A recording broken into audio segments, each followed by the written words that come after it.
Hello and welcome to World Tanks with me, Tek, and this is a replay from my M41 Grand Finals tank. I'm not going to commentate as much as I normally would over this replay because it's not brilliant, but it's okay. It's quite a fun game to watch. But there's a couple of things I'd like to kind of talk about during this replay. But as I say, I'm going to kind of start off. We kind of push over to my normal sort of location. I like to kind of just push up the hill. Now with this sort of matchmaking, I decided we already have kind of 4 light tanks on the team. And with that sort of like comp, I felt that it was more worthwhile of me not to push. Originally I was going to push to where this T49 eventually goes, kind of to the bushes, kind of just in the middle of these hills. But I see he's going off there, and there's no point in me trying to contest the spot. I mean, like, he's got probably just about the same view range as me. There's no point in 2 of us going out there, and it kind of puts one of us at risk for going out there. Now, I get spotted just coming out, just poking there, so I decide to kind of hide behind this bush. I'm going to play more of a medium role, which is definitely something that this tank can easily do with this 90mm gun. And so, yeah, I decided I'm going to play a bit more of a medium role. Now, there's a couple of things, as I said, I wanted to bring up during this replay. That I want to talk about that I feel that needs to be addressed during sort of more in general of World of Tanks. You've probably seen it quite a lot. I mean, no matter sort of what skill level you are at, you probably either been a victim of this or you just kind of, you know, it's got to the point now where I've just had enough of it. There's no need for what happens. Basically what I'm on about is abuse from other players. Now you can see I predominantly now just play my chat off because it's just not worth it. Because the amount of times I've kind of been in a carry situation and all you get is abuse from somebody because you didn't do what they wanted you to. I think that's just wrong. Like, everyone's got their own play style. Everyone likes to play. I mean, there is certain situations where there is a right thing to do. Certain people play in a more passive style. I'm not condoning camping by any means, but some people play in a more of a passive style, and some people are more aggressive. It's just the nature of the game. It's what makes it so good, is that you can play the tank how you feel you want to play. As I said, there's obviously some sort of like rules to this where it doesn't apply when sometimes you need to be aggressive or you need to be passive to kind of complete. But as long as you're kind of working at the goal of winning the game, I don't feel anybody has a right to say anything to you. Now, a couple of the people in this replay, actually this is kind of why I want to address it. This really kind of got on my nerves. Started getting quite aggro about a lot of the things that I do towards the end of the game. I'll explain that when I get to there, but anyway, as I was saying, we kind of come across I decided to kind of be a little bit more aggressive here, because I feel that I need to extend my view range slightly further, and you can see we need to win this flank before we lose the other. It's kind of a rule of thumb I like to kind of do. I've been taught quite well by someone. If you haven't checked him out, you should really check out Zevnna. He streams on Twitch, quite late for anyone in EU, but he's a really great teacher. I believe he works for World Tanks Labs, he represents them, and he's amazing kind of like map aggression and understanding what sort of comps mean and how a lot of the fundamental sort of things that you need to kind of know to be able to play World of Tanks to not a competitive level, but like to make it more fun and easier for you. I'm running his mod pack here. But no, as I kind of conclude, going back to kind of the idea that people seem to think that it's within their right to kind of throw abuse at somebody, whether or not you're a competent player or an incompetent player, it doesn't give you the right to be able to do that. Like, in my opinion, if you haven't got something constructive to say, just don't fucking say it. It's not worth it. I mean, everyone has their moments where they kind of get annoyed at people, and that's perfectly normal. I mean, there's nothing wrong with that. But when it becomes wrong, in my opinion, is when you start trying to kind of abuse another player. I mean, as I said, I've had sort of carry situations where I've been like one of the last people left alive, and someone just starts throwing abuse at me, and it's just like, why? What's the need? It really doesn't help anybody. It doesn't kind of, I mean, I've literally at some points I've just thought, well, what's the point in me trying to carry this if people are just going to be arseholes about it? May as well just do our own thing. Do you know what I mean? It's just really it's not constructive is what I'm trying to get at, and I feel that something needs to be addressed more in a formal way.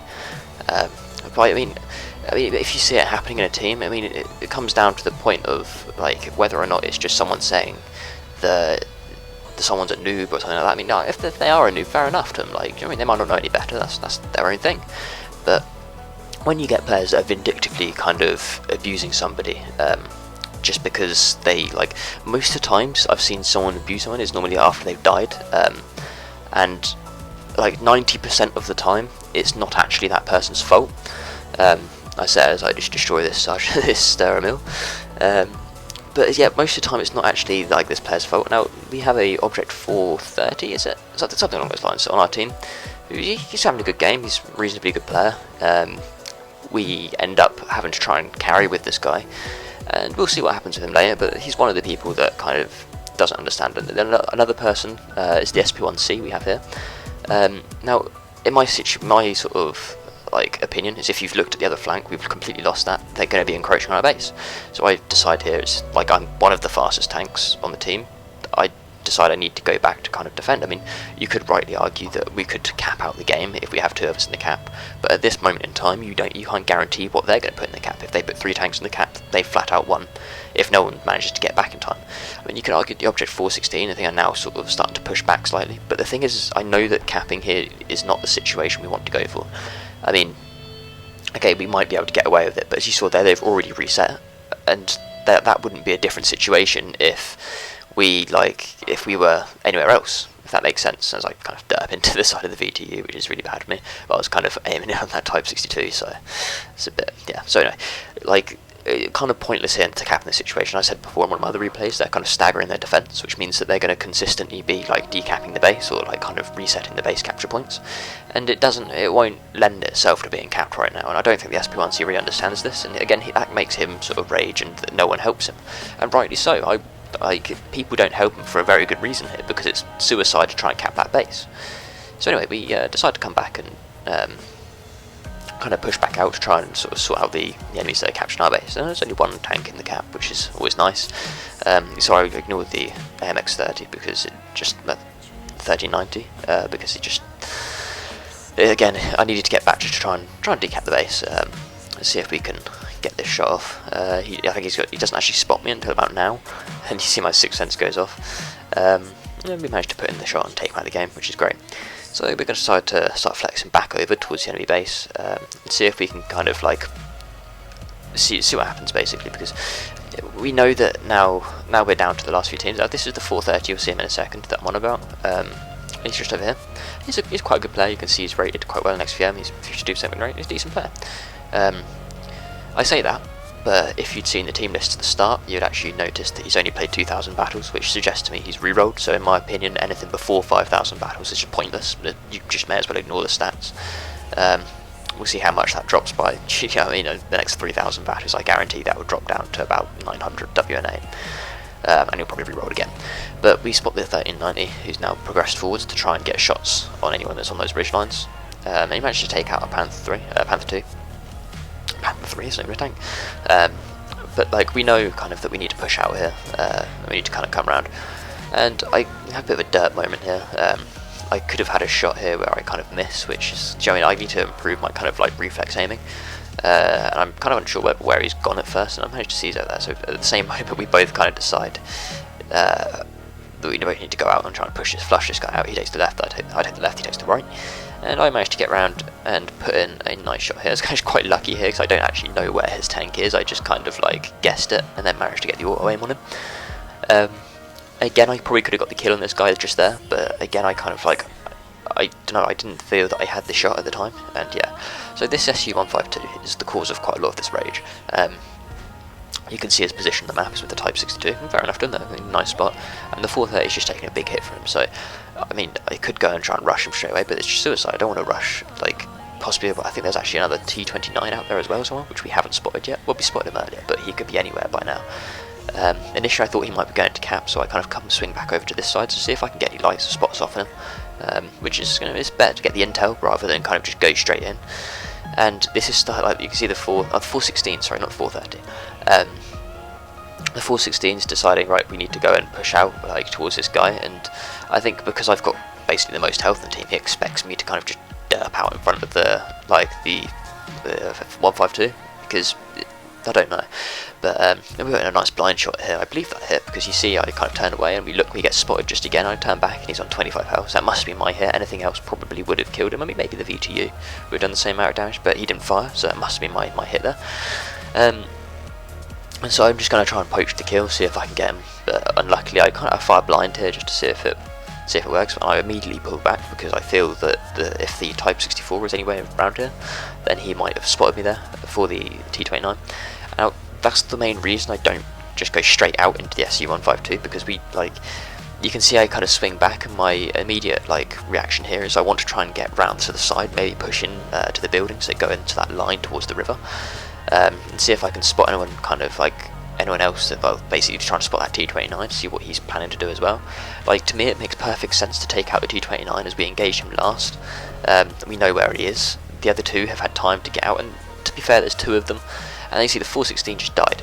Now, the reason the 416 died is because he just frontally tried to take on an SU-152 in a position where the SU-152 knew that he was already. Now, apparently, this is my fault that I didn't run out and rush him. Excuse me if that sounds wrong, but what the fuck? No, like, I'm not just going to go and rush out in front of like an SU-152 that could potentially just blitz off 90% of my health in one hit because some guy wants me to. That's not how I feel is the right way to play World of Tanks. Now, you'll see what I'll do here is I don't intentionally run out in front of him. I try and use like my camo coefficient, and I try and come a bit further away and try and spot. You can see I ping the map to the location I'm going to go to try and spot him. And I believe I do actually spot both the Type 64 and the SU-152, allowing the VTU to kill, and you see I light up both of them there. Now, I panic slightly here because I see that the Type 64 is up on the hill. He could have really good shots onto me here, so I keep going and try and get round into cover behind these hills. I know I don't have to really worry about it, but again, it's like with the health that I've got, I could easily take a couple of hits, but I really don't want to just risk my health for the sake of it. So again, I decide to come up. You'll see I ping the map of the location I want to go, like the route I'm going to take to try and see if I can maybe get round behind the Type 63 or Type 64, sorry. Who is again, he's actually a re-roller as well. I mean, his stats suggest that he's quite a good player, but I believe he's only played 1,000 battles, or is registered as 1,000 battles. And according to him, I'm using an aimbot as well, which is something else he decided to have a little pop at. Okay, yeah. I mean, I had quite a questionable shot, I guess you could say, when I was coming across the ridgelines earlier, but again, that was just the standard auto aim in World of Tanks.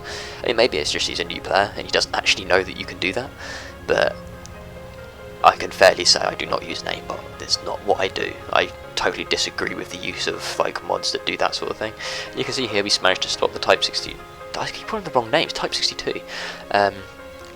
He managed to he fires a heat shell, which is my tracks, which get eaten by the tracks. It damaged the tracks slightly, but I managed to keep them on, and we go to progress. Now, you could argue I'm being a little bit too cautious here. I could rush him. He's on such low health that he couldn't really do much, but what I'm more worried about is the fact there's a hidden T29 out there somewhere, and with his kind of autoloader and versus a T29, that could probably whittle off my health pretty quick. I don't really want to risk that. So I decided to take a lower route just down the hill to come round kind of behind him. And you can see we managed to catch him out slightly here, and we can see the back of his tank just there.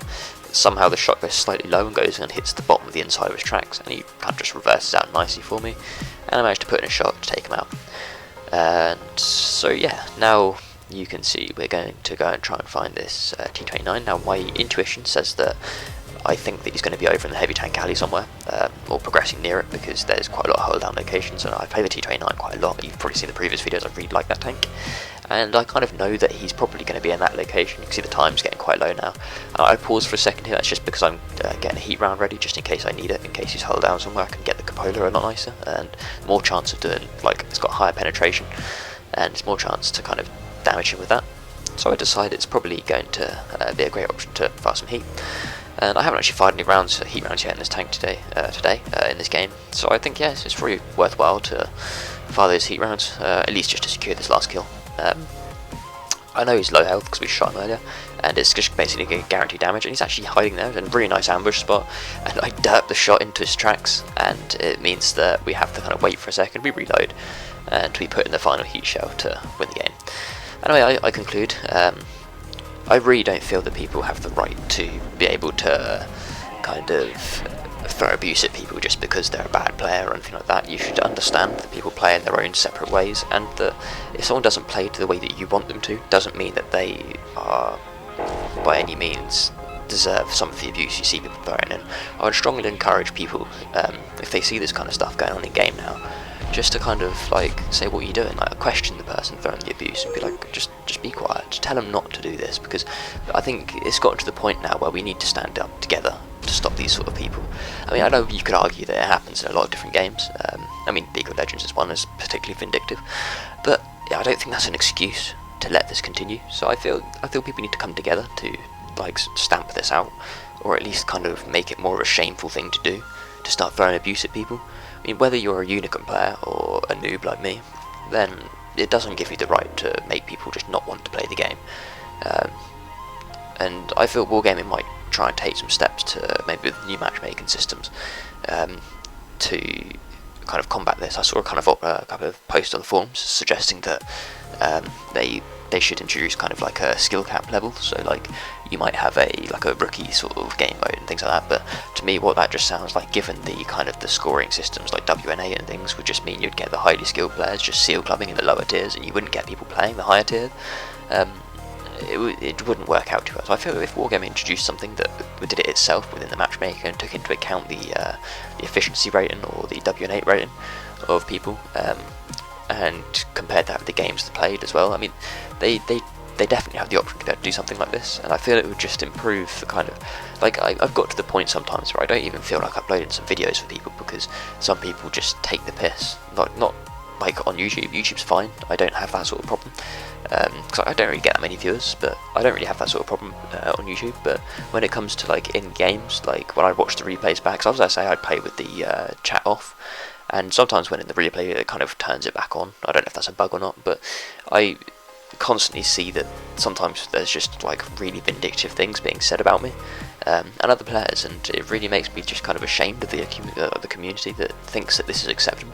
So I conclude that maybe we should try and sort this out, just kind of give these sort of people, like, I'm not saying give them shit, because that would make us no better than them, but just kind of tell them what, like, be quiet, there's no reason for this, it's not called for, and there's no place for it in the game that we all love. Anyway, and I hope you enjoyed the replay that was in the background here, while I rambled on about random stuff, and you enjoyed watching me kind of half carry this game.